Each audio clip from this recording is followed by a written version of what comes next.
What's up everybody, LP here back at it again with a new vid. This is going to be a KEI OTK Go Format deck profile. This is going to be an homage to one of the first deck profiles I put on this channel.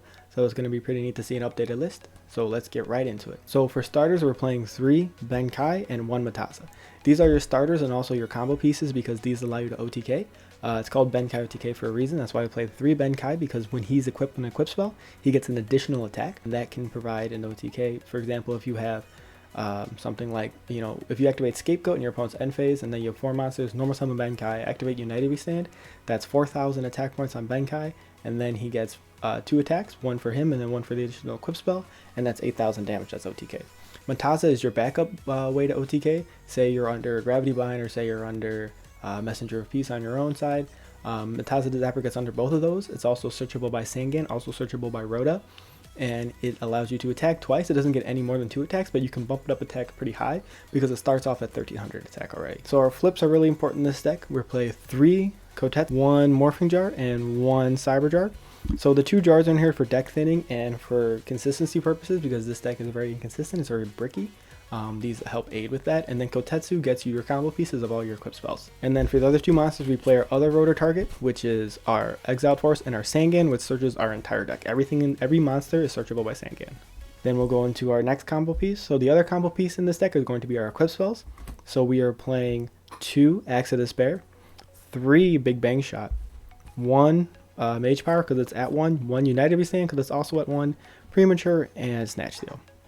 So 2 Axe of Despair because these give the most attack boost of all the equip spells available by themselves without any additional effort. United We Stand gives you the most benefit of 800 per monster, which is insane when you pair it with Scapegoat, like aforementioned.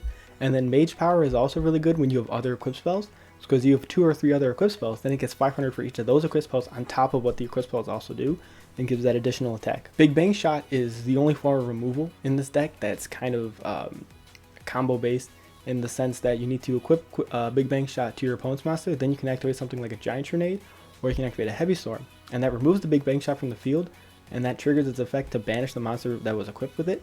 So if you equip it to your opponent's monster, you can Giant Trunade, boom, it gets banished, so it's a piece of removal that way, and then you can just reuse it, which is really nice for KEI. Let's get into the last combo piece of the deck. The last combo piece is going to be our removal spells, and that's going to be our 1 Heavy and our 3 Giant Trunade. These all do the same thing.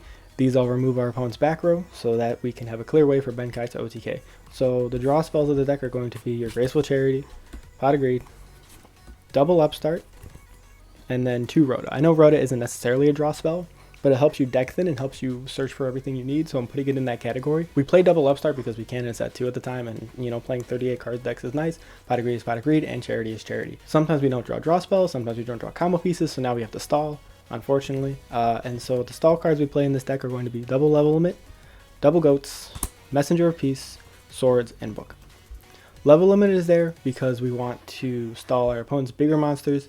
Scapegoat is there for the aforementioned combo. 1, because you can pair it with the United We Stand. 2, it's just a good card overall. Scapegoat is just a good card overall because it allows you to, take a bunch of chump blockers that you can use. And they're also good with United We Stand. Messenger of Peace is just there because it's a low life point to play to also hinder your opponent's bigger monsters. And it's a really good card to stall with. I like it better than Gravity Bind personally. Swords of Greenlight is in here because it's most important for the knowledge factor as well as the stall. Because if your opponent sets something, you don't know what it is. If it's a Tsukayomi, that can hurt you. Or if it's something else that you don't want to run into, like a Cyber Jar, you can have knowledge of what it is before you summon your KEI, or before you go into anything else, and that allows you to see what it is, and then you can stall with it. And then Book of Moon is just an insane one of. I like it just more than any other card because it's so versatile in the fact that you can book your own monsters to protect against Mirror Force or Sakuretsu armor. You can book your attacking opponent's monsters, you can book their Tur, or you can book your own Kotetsu, and then in your opponent's end phase, and then flip it up and get another search off of it. It's so versatile, so I think it's, I would play more, but the space in this deck is kind of limited, so. And then into trap cards, we play the 3 best trap cards in Mirror Force, Ring, and Torrential. These are just the best trap cards in the deck. We don't play Call the Haunted simply because we don't need to revive KEI, we just need to summon him and OTK. And we have Premature, which is searchable anyway. That's it for the deck profile. Thank you guys so much for watching. Hope you all have a great one. Peace.